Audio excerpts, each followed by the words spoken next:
Hello and welcome back to another episode of id Software Shooter Marathon, and we're going to finally take a look at Doom 2.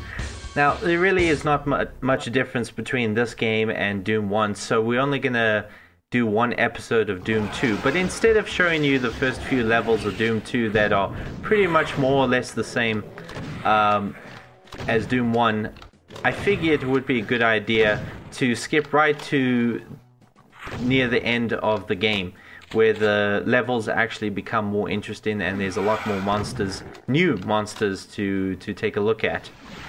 I want to talk about the sort of the art style that they went for. Now obviously Doom 2 had to conform to the art style established by the first game because it's using the same engine as Doom 1, and it's using many of the same graphics and sound effects. It's pretty much a over-glorified expansion, I guess you could say, to the first Doom. But nevertheless, it is still technically still a sequel because of all of the added content, such as this monster right here. That is called the Archvile, and the Archvile is pretty intimidating, not just because obviously you can see that thing was trying to spawn fire right under your feet, and the only way you can escape that attack is by breaking its line of sight. But also, it's very intimidating because it can actually bring back to life some monsters that you already destroyed. Now that, in the distance, is an Arachnotron, a sort of a smaller version of the Spider Mastermind that we saw in Doom 1, except this one wields a plasma gun.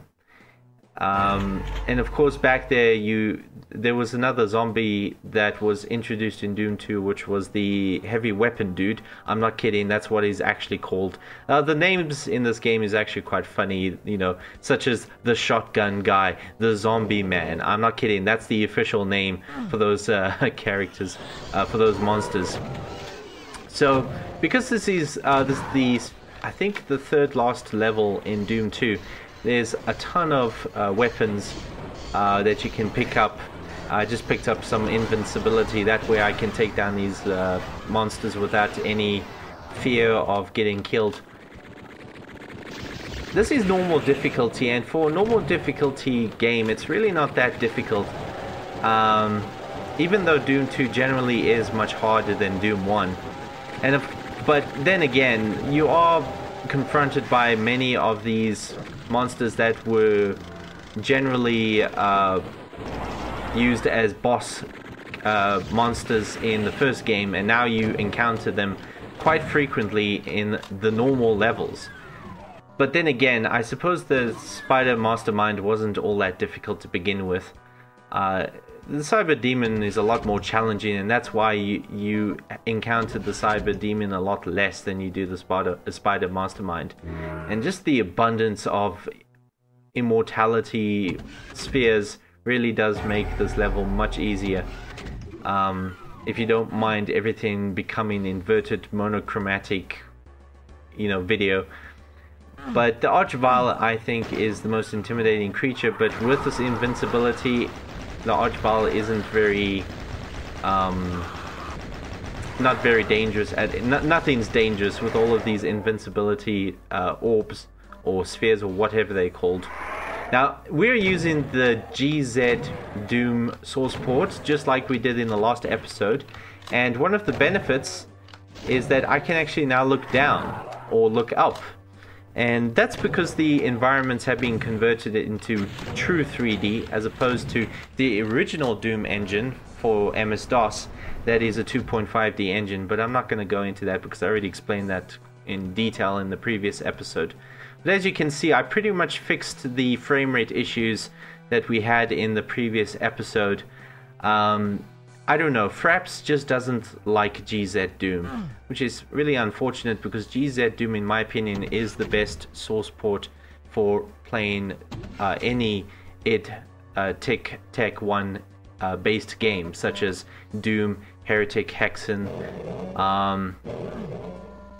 At first I thought this ground, would damage my character because it's basically like lava, but doesn't damage my character at all. So here I am trying to figure out where to go next, because the levels in Doom 2 tend to be more twisted and more, I wouldn't say more confusing, just more intricate than the levels in Doom 1. But overall, I think the levels in Doom 2 are much better than the levels in Doom 1, with the exception of Episode 1 of Doom 1. Episode 2 and Episode 3 in Doom 1, I don't think they were very good, with some exceptions, of course. Now, as you can see, there's another monster. That monster is actually kind of intimidating, also because they tend to shoot projectiles that actually follow you. They don't always follow you, but most of the time they do.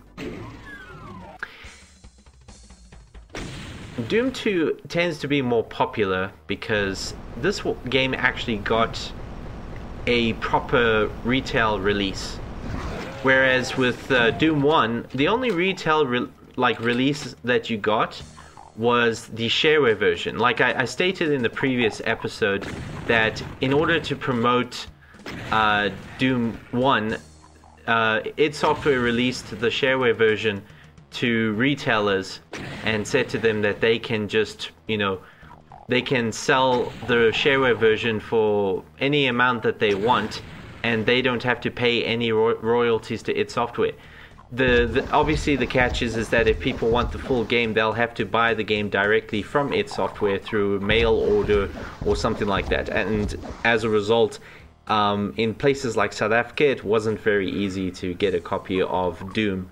So I've never played Doom 1 until the age of the internet. Modern internet. I'm talking about, the era after Google came about. But Doom 2, however, did get a full retail release. The full game was sold on store shelves, and as a result, I knew quite a few people that had Doom 2. As you can see, I picked up a power-up that's pretty powerful, but unfortunately I always have to get really close to the monsters, which I'm not going to do when it comes to these guys, obviously, because they're so... it's too dangerous. I almost died here several times, because like I said, Doom 2 tends to be a bit harder than Doom 1. However, GZ Doom allows for better controls, which does ultimately make the game easier to approach. Now, something I wanted to mention in the earlier videos was that the way that the monsters were created, many of them were painted, or I'm not exactly sure how they were drawn, but like the Cacodemon and the Imp, the Imp being the brown monster right there. These monsters were definitely 2D, but some of them were actually 3D models. They were actually real miniature models that they photographed, had sort of a stop motion animation applied to them. And that monster in the distance, that I think it's called the Hell Knight. I'm not sure what that monster's called. Yeah, the Hell Knight is definitely a miniature that they photographed. So it's kind of interesting to see the variety of techniques for creating the visuals in Doom. Apparently this game is supposed to take place on Earth, like, these monsters have invaded Earth, as opposed to in the first game where it took place on Phobos and Deimos. But for a game that's supposed to take place on Earth, it definitely doesn't look like Earth to me. I don't know, maybe I don't know, maybe these monsters brought in their own reality with them and sort of messed things up on Earth or something like that.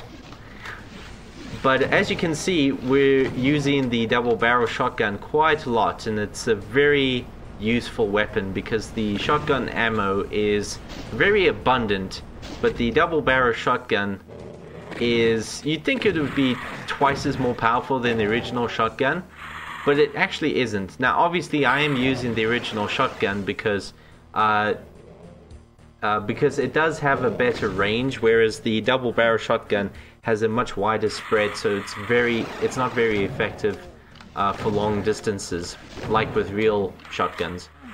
But the funny thing is that instead of, you know, making the double barrel shotgun twice as more powerful, they made it closer to 3 times more powerful than the single barrel shotgun.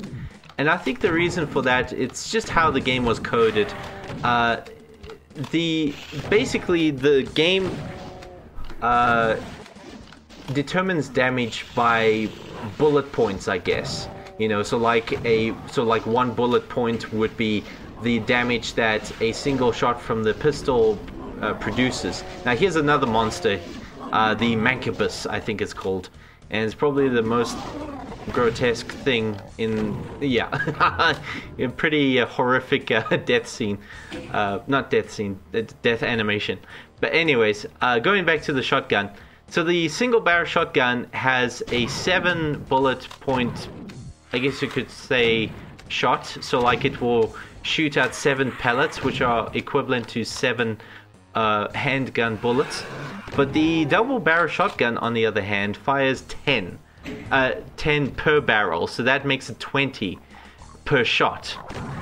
So it's much more effective, you know, especially in close corridors, situations like this. Now, the Archvile brought back to life that zombie man that I just, what's it called, the shotgun guy that I just killed. But because the shotgun guy accidentally shot the Archvile, he angered the Archvile, and the Archvile killed him again. Lots of monster infighting can be quite useful. You'll see later on how I will try to do this often. Actually, I'm not sure if I do this during this playthrough. But yeah, I really do like the last 2 levels in Doom 2. They're a lot more interesting, and ironically, well, not ironically, I keep saying ironically, coincidentally, this is a level that was done by John Romero, and it's just clearly John Romero knows how to make good levels. Because all of the levels that I happen to be a huge fan of always happens to be the ones that he's worked on. So, of course, the levels do become more random and more elaborate, but it still has a really nice design to it. It's not too claustrophobic, but it's not too boring and open like some of the other levels in Doom 2.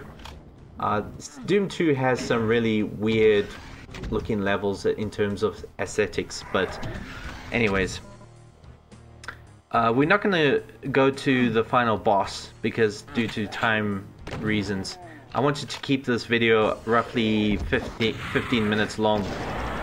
But one thing I do want to mention is that John Romero, there's a huge Easter egg in the final episode, sorry, not the final episode, in the final stage in Doom 2. And I'm not going to spoil it for those that want to experience it, but to be honest, it's really easy to find info on this Easter egg.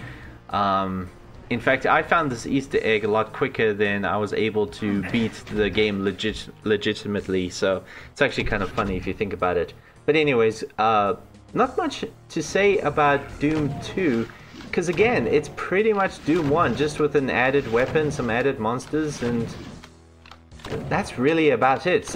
A lot of people keep saying that id Software made changes to the engine, and I just don't see it at all. As far as I'm concerned, it's pretty much exactly the same as the first Doom. They might have made some gameplay changes, like I know in Deathmatch, they introduced some things like if you kill yourself, you lose a point, as opposed to not being punished for killing yourself in the first Doom. But other than that, that's just gameplay changes. That's not really like engine changes as far as my understanding of what an engine is goes. But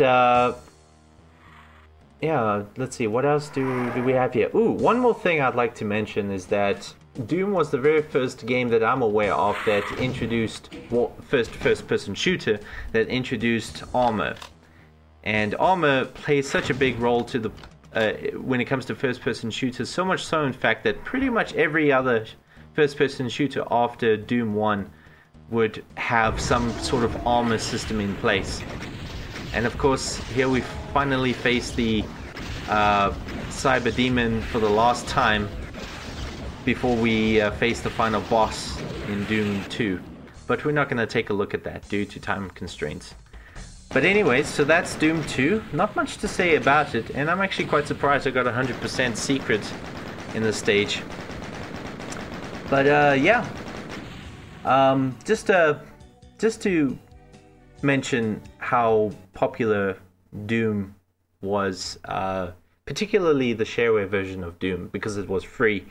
It turned out that in 1995 it was estimated that Doom was the most installed software ever in 1995. It was installed on more machines than Windows 95 was. But yeah, that's all I have to say about Doom 2. Not much to it, and things are going to change quite a bit in the next part. We're going to take a look at Quake, and to be honest, I think Quake, in my humble opinion, is superior to Doom. So we're going to take a look at that in the next part.